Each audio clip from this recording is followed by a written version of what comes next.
ഇനി എടുക്കാൻ പോകുന്നത് ഫിഷ് ബോൺ ഡയഗ്രാംസിനെ പറ്റിയിട്ടാണ്. ഈ ഫിഷ് ബോൺ ഡയഗ്രാംസ് എന്ന് പറയുന്നത് ആ കോഷ്വൽ ഡയഗ്രാംസ്, അതായത് കോഷ്വൽ ഡയഗ്രാംസ് ആണ് കോസ് ആൻഡ് എഫക്റ്റ്. ഇപ്പോൾ എന്തെങ്കിലും പ്രശ്നം ഉണ്ടാവുമ്പോൾ അല്ലെങ്കിൽ എന്തെങ്കിലും പ്രോബ്ലംസ് അറൈസ് ചെയ്യുമ്പോൾ അതെങ്ങനെയാണ് സോൾവ് ചെയ്യുക, അങ്ങനത്തെ കാര്യത്തിനെ പറ്റിയിട്ട് കോസ് ആൻഡ് എഫക്റ്റ് അതിനെ പറ്റി പഠിക്കുന്നതാണ് എന്തെന്നാണ് ഫിഷ് ബോണിനെ പറ്റിയിട്ട്.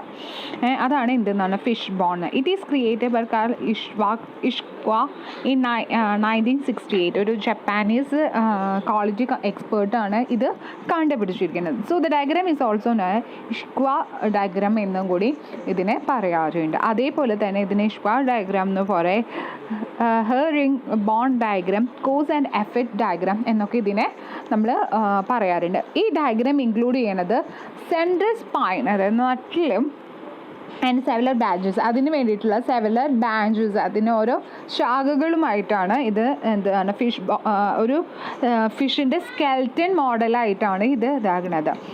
This diagram is used to process improvement method to identify all contributing root causes like the causing problems. ഈ ഡയഗ്രാമത്തിൽ എന്താണെന്ന് വെച്ചാൽ എങ്ങനെ നമ്മൾ ആ പ്രോബ്ലം വന്ന് അത് എങ്ങനെ ഐഡൻറ്റിഫൈ ചെയ്യുക, അത് എങ്ങനെ നമ്മൾ ഇമ്പ്രൂവ് ചെയ്യിപ്പിക്കുക, അതിൽ എന്തൊക്കെ കാര്യങ്ങളാണ് കോൺട്രിബ്യൂട്ട് ചെയ്യേണ്ടത്, എന്തൊക്കെ പ്രോബ്ലം സോൾവ് ചെയ്യാൻ, അതിന് വേണ്ടിയിട്ട് പ്രോബ്ലംസ് വരാണ്ടിരിക്കാൻ വേണ്ടി അതിന് വേണ്ടി എന്തൊക്കെ സൊല്യൂഷൻ, അതിൻ്റെ റൂട്ട് കാര്യങ്ങൾ കണ്ടുപിടിക്കുന്നതാണ് എന്തെന്നാണ് ഫിഷ് ബോൺ ഡയഗ്രാം എന്ന്. അതുപോലെ in other words it is visual tool for categorizing potential cause of problem in order to identify its root cause. അതേപോലെ തന്നെ നമ്മൾ വിഷ്വലൈസ് ചെയ്യണം, അതായത് നമ്മുടെ മനസ്സിൽ കാണണം. ഇപ്പോൾ ഒരു പ്രശ്നം മുൻകൂട്ടി വരികയാണ്, വരുന്ന സമയത്ത് നമ്മുടെ മനസ്സിൽ കാണില്ലേ ഇങ്ങനെ പ്രോബ്ലം വന്നാൽ ഇനി ഇങ്ങനെ സോൾവ് ചെയ്യണം, നമ്മൾ എൻ്റെ മനസ്സിലൊന്ന് ഓർത്തെടുക്കില്ല, ആ കാര്യം ചെയ്യണം എന്നാണ് ഇതിൽ ഫിഷ് ബോണിൽ പറയുന്നത്.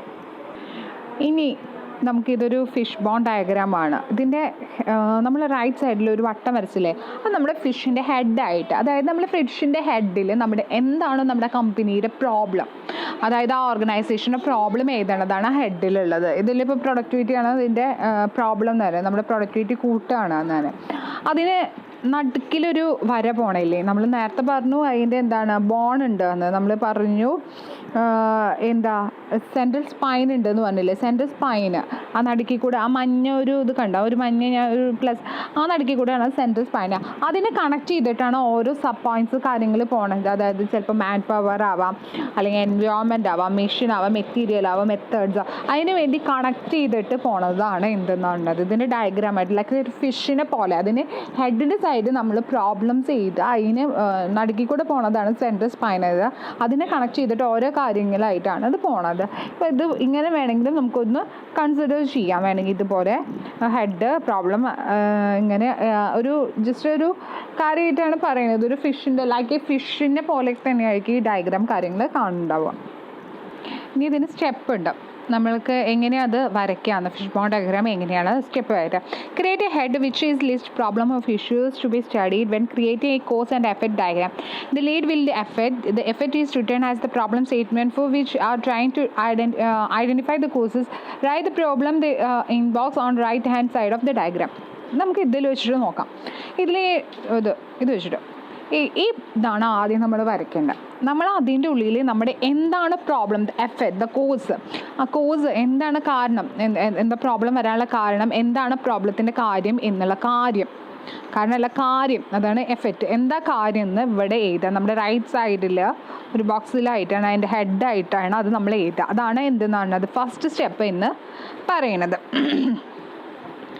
അതാണ് നമ്മൾ ഫസ്റ്റ് ഇതിൽ എഴുതേണ്ടത്. നമ്മൾ അതിൽ എന്താണ് when creating cos and effect diagram, നമ്മൾ കോസ് ആൻഡ് എഫക്റ്റ് ഡയഗ്രാം, അതായത് ഇഷ്വാക്ക എന്ന് പറഞ്ഞ ഡയഗ്രാം അത് തന്നെയാണല്ലോ കോസ് ആൻഡ് എഫക്റ്റ് ഡയഗ്രാം. അത് വരയ്ക്കുന്ന സമയത്ത് അല്ലെങ്കിൽ ഫിഷ് ബോൺ ഡയഗ്രാം വരയ്ക്കുന്ന സമയത്ത് അതിൻ്റെ ഹെഡിലാണ് നമ്മൾ ഹെഡിൽ നമ്മൾ എഫക്റ്റ് എന്താണെന്ന് എഴുതണം. എഫക്റ്റ് മീൻസ് എന്താണ് ആ പ്രോബ്ലം, എന്താണ് അതിൻ്റെ കാര്യം, എന്താണ് പ്രോബ്ലം, അതിൻ്റെ കാര്യം എന്നാണ് നമ്മൾ എഴുതും വേണം. അതുപോലെ തന്നെ ആ എന്തുകൊണ്ടാണ് അത് വരാനുള്ള എഫക്റ്റ് കാരണം കൂടി നമ്മൾ അതിൽ ഇതാക്കണം. ആ problem box right hand side of the diagram, ആ ഒരു ഡയഗ്രാമത്തിൻ്റെ വലത്ത് വശത്തായിരിക്കും നമ്മൾ ഇത് എഴുതുണ്ടാവുക. Draw a backbone arrow from left to right. The straight line will reach to head. Connecting the problem statement. നമ്മളിപ്പോൾ ഈ നടുക്കിലത്തെ ഒരു വരയില്ലേ, അതാണ് പറഞ്ഞത്. ഈ നടുക്കിലത്തെ വരയാണ് എന്തെന്ന് പറയുന്നത്. ഈ നടുക്കിലത്തെ വരയാണ് എന്ത് നമ്മൾ രണ്ടാമത് വരയ്ക്കേണ്ട. അത് മറ്റുള്ള പ്രോബ്ലംസിനെ കണക്ട് ചെയ്യാൻ വേണ്ടിയിട്ട് നമ്മുടെ ഈ നടുക്കിൽ കൂടെ ഒരു വര വരയ്ക്കണം. ലെഫ്റ്റിൽ നിന്ന് റൈറ്റിലേക്ക് ഒരു വര വരയ്ക്കണം. എങ്ങനെ ലെഫ്റ്റിൽ നിന്ന് റൈറ്റിലേക്ക് വരയ്ക്കണം. അത് എന്തിനായിട്ട് കണക്ട് ചെയ്തിട്ട് നമ്മുടെ ഹെഡിനായിട്ട് കണക്ട് ചെയ്യാൻ വേണ്ടിയിട്ട് എന്താ പറയുക, കണക്ട് ചെയ്തിട്ട് വരയ്ക്കണം. ഇനി draw vertical arrows connecting to categorize main backbone arrow. List out the causes. From listed causes, the causes have biggest influence on the head.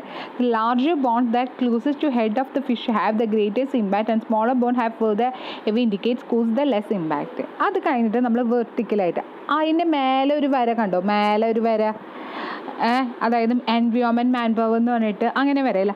അതാണ് അതിൻ്റെ മെയിൻ പ്രോബ്ലം. അതിൻ്റെ സബായിട്ട് പോയിൻറ്റ്സ് ഉണ്ടല്ലോ, noise, temperature, education, motivation, wage, അത് സ്മോളായിട്ട് വരയ്ക്കില്ല. അതാണ് എന്തെന്ന് പറയുന്നത് ലെസ് ഇമ്പാക്റ്റ്. അത്രയും ഇമ്പാക്റ്റ് ഇല്ല, ഗ്രേറ്റസ്റ്റ് ഇമ്പാക്റ്റ് ഇല്ല. അതിനുള്ള കാരണങ്ങൾ, അതിനായിട്ട് കണക്ട് ചെയ്യുന്ന പ്രശ്നത്തിനുള്ള കാരണങ്ങൾ. If grouping factor cause draw a horizontal branch arrows for each vertical arrow connected together the individual factors. അത് കഴിഞ്ഞിട്ട് ഇങ്ങനെ ഓരോ അടിയിലേക്ക് വരയ്ക്കണം. അത് ഇങ്ങനെ അടിയിലേക്ക് മേലേക്കൊക്കെ വരച്ചിട്ട് അതിന് സബ് പോയിൻറ്റ്സ് ആയിട്ട് കണ്ടില്ലേ നിങ്ങളിതാ, കണ്ടില്ലേ? അപ്പോൾ അങ്ങനത്തെ ഈ ഹാർഡ്വെയർ മെറ്റീരിയൽ ആ കാര്യമാണ് നമ്മൾ 4-5 വരയ്ക്കുന്നത്. ഇതാണ് നമ്മൾ എന്താ പറയുക ഡയഗ്രാം വരയ്ക്കേണ്ടതിൻ്റെ സ്റ്റെപ്പ് എന്ന് പറയുന്നത് ഫിഷ് ബോണ്ട്. ഇനി നമ്മുടെ എന്തൊക്കെയാണ് ഫിഷ് ബോണ്ട് ഡയഗ്രാംസിൻ്റെ ടൈപ്സ് എന്ന് പറയുന്നത്. ഇനി നമുക്ക് സിമ്പിൾ ഫിഷ് ബോണ്ട് ഉണ്ട്. എന്താണ് simple fish bone? In the basic form of Ishikawa diagram has not determined affines categories causes, so we can decide affine that may unique to our organization. അതായത് fish bone എന്ന് പറഞ്ഞാൽ നേരത്തെ ഇങ്ങനെ തന്നെ ആവണം എന്നോ ഇങ്ങനത്തെ ഡയഗ്രാം. ഫിഷ് ബോണ്ട് എന്ന് പറഞ്ഞാൽ ഒരു സ്ട്രക്ചർ മാത്രമേ ഉണ്ടാവുള്ളൂ.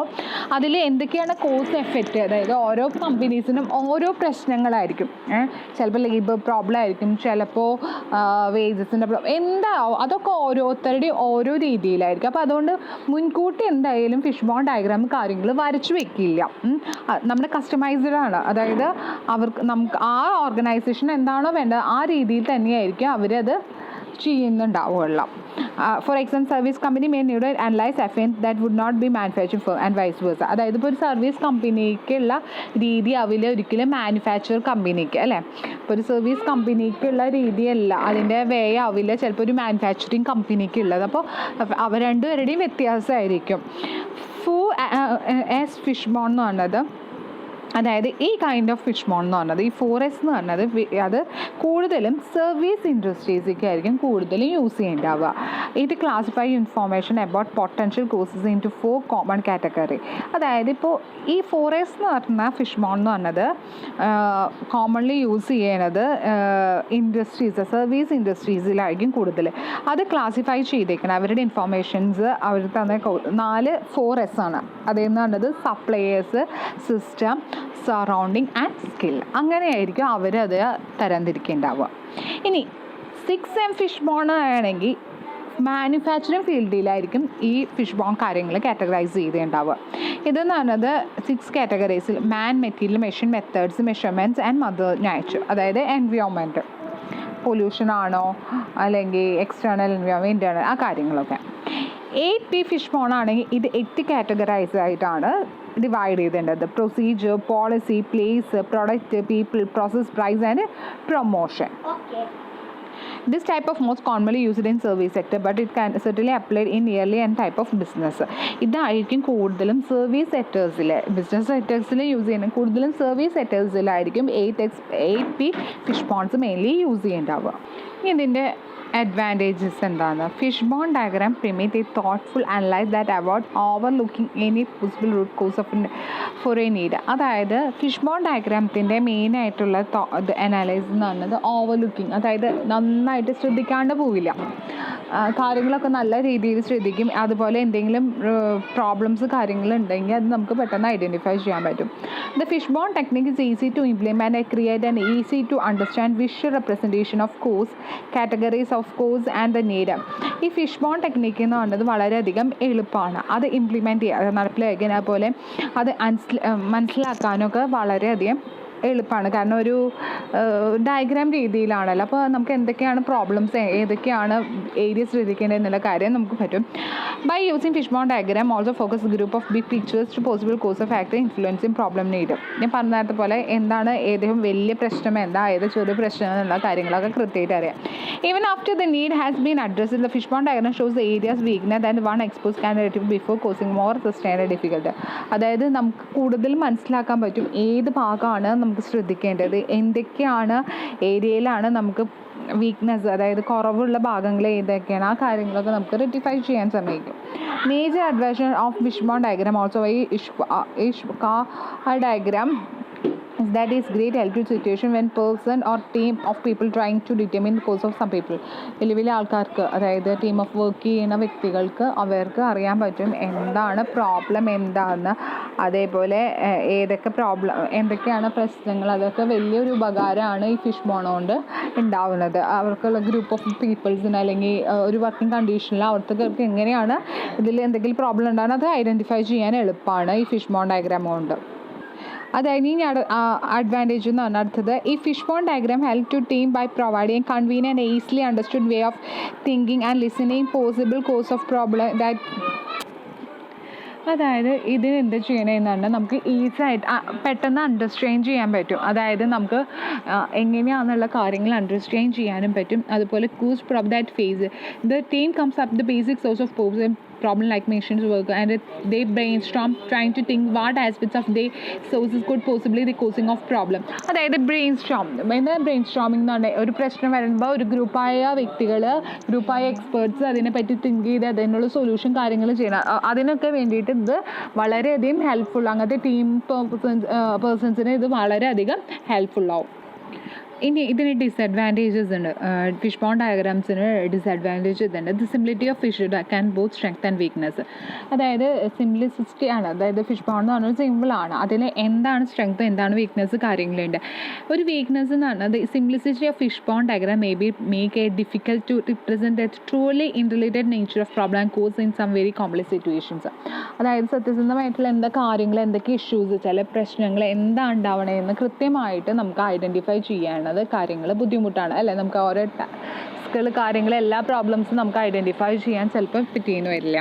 Large space of working out of diagram need to, അതുപോലെ തന്നെ എന്താ പറയുക, റെപ്രസെൻറ്റ് ചെയ്യുക, അതായത് weakness difficult to represent the truly problems causes.